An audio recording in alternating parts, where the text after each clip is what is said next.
I mean, to have the opportunity to be an Olympian is crazy just to even say out loud. You know, it's something I've dreamt of since 2014.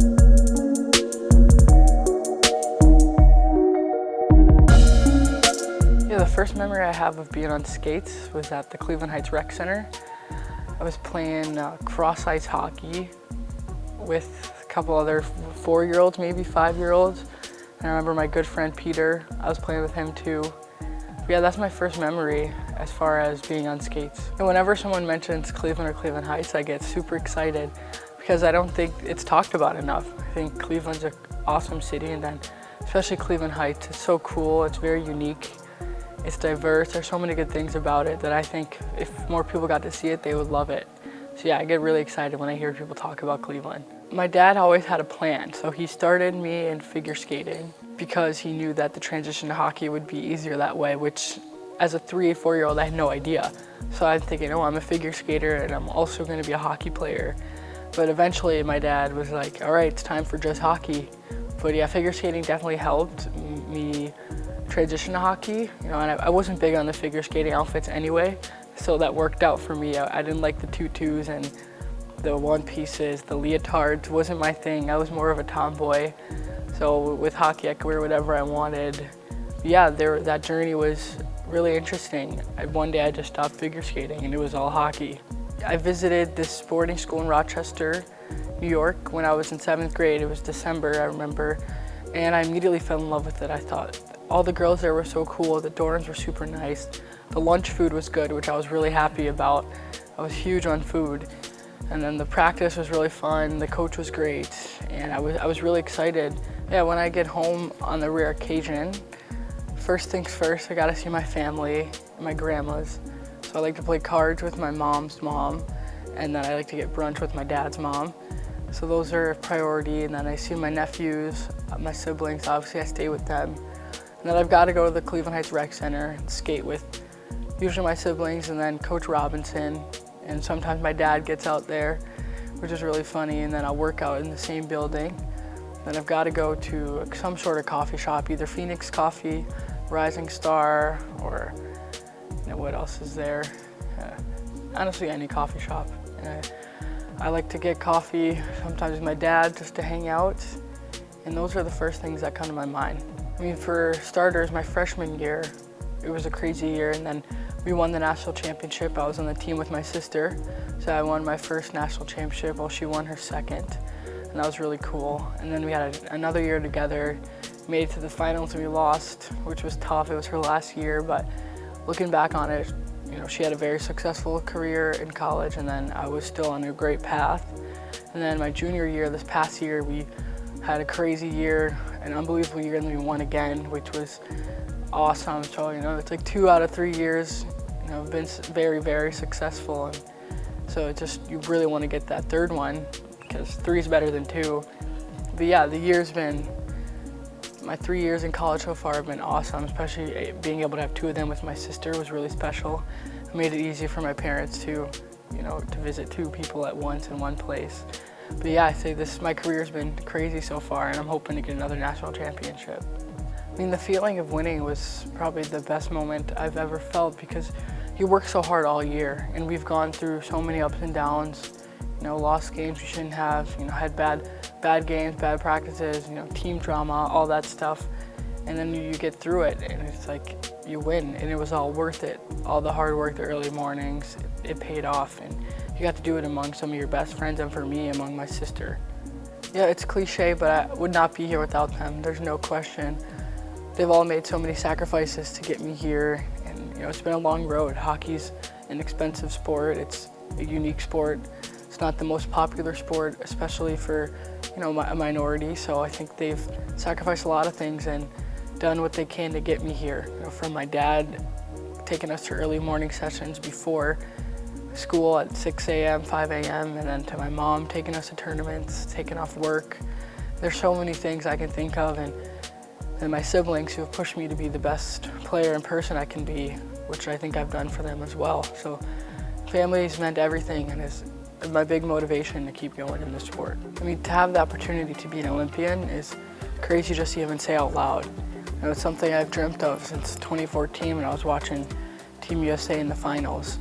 So I think it's just crazy to think about, and to be on that path, to have that opportunity.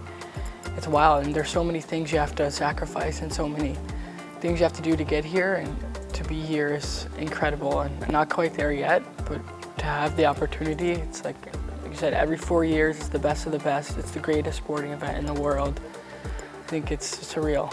Yeah, I mean, when I'm laying in bed at night and can't sleep, I picture those rings, the Olympic rings, and having the opportunity to see them up close, and to have a gold medal around your neck standing on the podium. It almost feels like that's what I should be seeing when I close my eyes in my dream, but it's reachable now, and to have that opportunity, it's crazy. It gets my mind spinning and eventually puts me to sleep. Team Canada is a great team. I mean, they're the other half of one of the greatest rivalries in the world. So I think I have a lot of respect for them, but also a lot of resentment, of course. But yeah, at the end of the day, game respects game, so there's no line that they're a good team and a proud federation, but I think at the end of the day, it's hard to like them. I couldn't believe it when I found out the Rivalry Series was here in Cleveland. I mean, I've never am gonna play a game as meaningful in Cleveland because it's the biggest rivalry at the highest level. And I think it's so cool just to bring it here and to have so many family and friends come and see me hopefully succeed at the highest level is so cool to even think about. And just to bring my teammates here and just to show them around where I grew up is really cool to think about. And I haven't played a game here since high school, so it'll be a crazy feeling that I'm really excited about. Yeah, I definitely think the Rivalry Series will be very beneficial for us, regardless of the final and the score and how it goes. I think we'll be able to learn a lot about ourselves and our opponent, but especially about ourselves and what we need to work on and what we can get better at by the time February comes, so we don't have to, make those same mistakes or give up those same goals, those same plays. I think it'll be very, very important to take what we can from those games. Even if we lose, if we learn something, it won't be considered a loss, especially if we fix it by February. Yeah, it's totally crazy. I remember my phone was getting blown up saying that I was on the New Heights podcast, and I couldn't believe it. And then my brother was like, yeah, scroll to this time and you'll see it. And I watched it and I couldn't believe it. And I was like, wow. So I think a couple days later, I was like, you know what, I'll just DM Travis and Jason separately saying thanks for the shout out, appreciate it. Not thinking anything of it and not thinking they had responded. Then Travis actually responded. So we had a little bit of a conversation about, where we grew up, who we played for, and we went to the same middle school. And he said it was an honor to have walked the same halls as me, which I thought was really funny. But yeah, he was really nice and supportive, and so I'll always be rooting for him, especially as an athlete being from Cleveland Heights. But now after having more conversations with him, I'm definitely rooting for him now.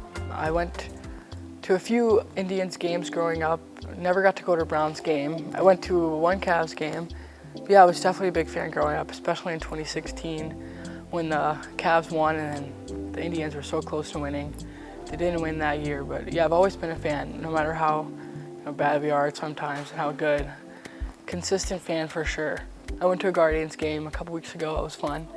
Yeah, I enjoy watching them play in person, and I'm hoping to get to a Browns game this year. It might be hard though. The past few years, I've been really keeping up with the WNBA, so to find out recently that they're going to have a WNBA team here in Cleveland, I was so excited to hear, because the growth of the WNBA has been great. And I think it's really helped women's sports in general, and to be able to have that here in Cleveland, I'm really excited. Hopefully I'll catch some games, maybe meet some players, do some sort of collaboration, I don't know, but I'm really excited for 2028. Yeah, I mean, growing up, he was Cleveland's hero when I was watching basketball. He carried the city on his back, people would say, which I thought was so cool because throughout all the pressure, he still remained one of the greatest athletes. And I think a lot of people can crumble under that pressure, but he took it and used it to his advantage and really showed out. So I always respected him, and he gets a lot of hate, but he remains to himself, as a family guy. And he just seems like a really good guy, an athlete who I really, really respected. So regardless of him being a male who plays a completely different sport, I still found him to be a role model of mine. When I first found out I was the first black woman to make the national team, I was shocked. I knew that there had been people who played in the past of color, but they were never on the national team, and it never really hit me until my mom told me. And I was like, wow, that's crazy, it's 2024. Who would have thought? So there was a lot of attention around it, media and all that stuff. And at first I was like, whoa, this is a lot. I don't know if I can handle it. But then I was like, this is incredible. Like, I have the opportunity to be a role model to many young athletes, especially hockey players of color. So I was like, given this opportunity, I'm gonna embrace it, because what else is there to do? I can't hide. It is what it is. I'm playing at a high level. So I think to have the opportunity was great, regardless of all the pressure and the attention. To use it in a positive way was my main goal, and I'm still working on doing that. I was in Europe and I was approached by a mom with her 2 kids of color, and they came to every single game, which I thought was so cool, and they stood and waited for me before the games and after the games. And the mom shared with me how she was so grateful to have met me and to have her kids watch me so that they can see people that look like them playing hockey, because they were really into hockey and never saw people that look like them. And so she told me how cool it was that I got to be that for them, and I was extremely emotional and honored by that, because that's a very impactful thing and it meant a lot to me. So I got, I saw them after every game, we took pictures, and it was just so cool to have that opportunity. All the way in Europe, making an impact in Europe was crazy. I think it's already crazy enough to be making an impact in the US. So to do it over in Europe was really meaningful. I would say, experiencing things like walking into a rink and saying the basketball court's that way, say it was, very annoying and tough at the time, but having experienced those microaggressions at a younger age definitely taught me lessons and made me stronger, had me grow thicker skin in a predominantly white sport. So I think definitely has had an impact on the way I approach things today. Yeah, the games being in Milan coming up, I think it's so cool. I think Italy's beautiful, and especially Milan, which I think the location is very important. So for it to be in such a beautiful place, because you only spend so much time playing in the actual games, and then when you have the free time, you want to enjoy it. So I think Milan's a great place to go and enjoy, and all the family that's going to be there, they can enjoy themselves there. And I think it's really cool. I never would have expected to have the Winter Olympics in Milan Cortina, so I think I'm really excited to have that opportunity. Wearing the sweater with USA on the front is one of the greatest honors. Despite what's going on in the country, I think to have the opportunity to represent your country doing what you love at the highest level, I think, like 1% people get to do that. It's an awesome opportunity that I don't take for granted. Standing after a competition and hearing the national anthem being played is one of the best feelings, because the first time means we won the game, and second, that just means it's just a reminder that you're representing your country. You're a small number of players who are representing a large country and doing it to your best ability. So I think, and then having a country behind you rooting for you, I think it's really cool. Knowing I have so many people, even outside of my family, rooting for me in Cleveland is just a great feeling. It gives me another layer of motivation, another reason to be my best as an athlete and a person. So I think it's awesome, and it's just such a good feeling that I'll never ever take for granted. I have thought about what it would be like to participate in the opening ceremony, and it's given me chills. To have the opportunity to be amongst the best athletes in the world, it's crazy to think about. I can run into someone like, I don't even know, just the amount of people that I could run into is crazy to think about. So yeah, I'm really excited. Yeah, I think it's important to take a moment and look back on everything that's happened to get me here. Starting out as that little girl in the tutu, put her hockey gear over it, and it's just crazy to think about. And I think it's really important to just stop and reminisce and be grateful, for how far I've come and for how far I'll hopefully keep going. I think the journey's been crazy. There's a lot of people that have helped me get here that I owe thanks to, and that I owe to give my best to every day and make them proud. Team USA to win gold. Canada's older, they're more experienced, so I think we've got to hone in on learning things and learning them at a fast rate. So when we play in the Rivalry series, taking things from it, regardless of the score, just getting better and taking something from every meeting, every film session, every practice, every game. I think that's really important, and learning from our leadership group. And I think once we put all the pieces together, we're a very hard team to beat. You're a small number of players who are representing a large country and doing it to your best ability. So I think, and then having a country behind you rooting for you, I think it's really cool.